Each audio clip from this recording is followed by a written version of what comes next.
दोस्तों आज हम सब लॉकडाउन के अंदर अपने घरों में बंद हैं, क्वारंटाइन हम हो रहे हैं। क्वारंटाइन शब्द हमने पहली बार सुना है, अंग्रेजी का शब्द है दोस्तों क्वारंटाइन। हमारे पूर्वज जो इतने अच्छे वैज्ञानिक थे, इतनी अच्छी रिसर्च हमारे लिए करके गए थे, उन सबको मैं आज नई पीढ़ी को दोबारा से याद दिलाना चाहता हूँ इस वीडियो के माध्यम से। वीडियो को लास्ट तक देखिए कि हमारे पूर्वज इस आज जो बीमारी आई हुई है, जिसके लिए इतना शोर शराबा हो रहा है, पूरा विश्व लॉकडाउन में है, तो हमारे पूर्वज तो ऐसी बीमारियों के लिए पहले से ही रिसर्च करके चले गए। वो क्वारंटाइन शब्द का मतलब समझते थे।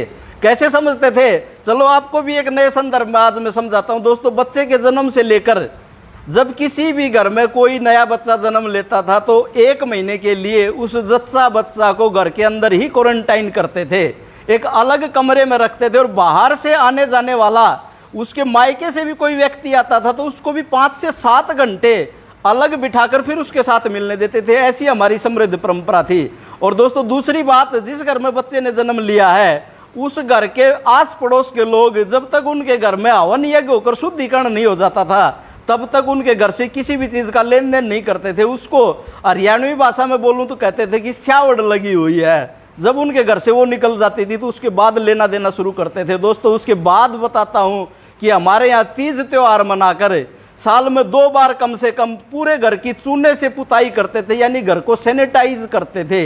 इतनी अच्छी हमारी परंपरा थी। तीसरी और बात बताता हूं कि किसी भी अजनबी से जब हम मिलते थे तो हाथ नहीं मिलाते थे हम अंग्रेज की तरह, जो हम आजकल हमारे पूर्वज टोकते भी थे लेकिन हम सुनते कहाँ थे।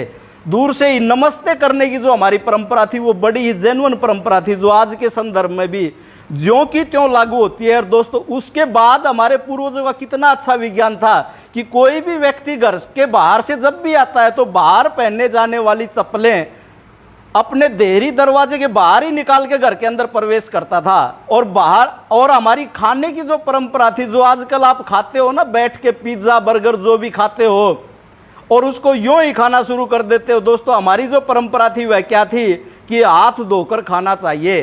हाथ धोकर हम खाते थे। दोस्तों उसके बाद जो आज के संदर्भ में सबसे बड़ी खोज हमारे पूर्वज करके जा चुके थे कि मृत व्यक्ति के साथ उसके अंतिम संस्कार में जितने भी लोग शामिल होते थे वहां से तुरंत आने के बाद नहाते थे और उन कपड़ों को धोते थे और उसके बाद ही घर में एंट्री करते थे। और घर में पहुंचने से पहले ही, मुझे भी पता है और आप सबको भी पता होगा कि जहां भी हमारा अंतिम संस्कार करने की जो गांव से बाहर जगह होती है उसके पास कहीं ना कहीं पानी की व्यवस्था जरूर होती, वहीं से हाथ धोकर आते थे सभी लोग।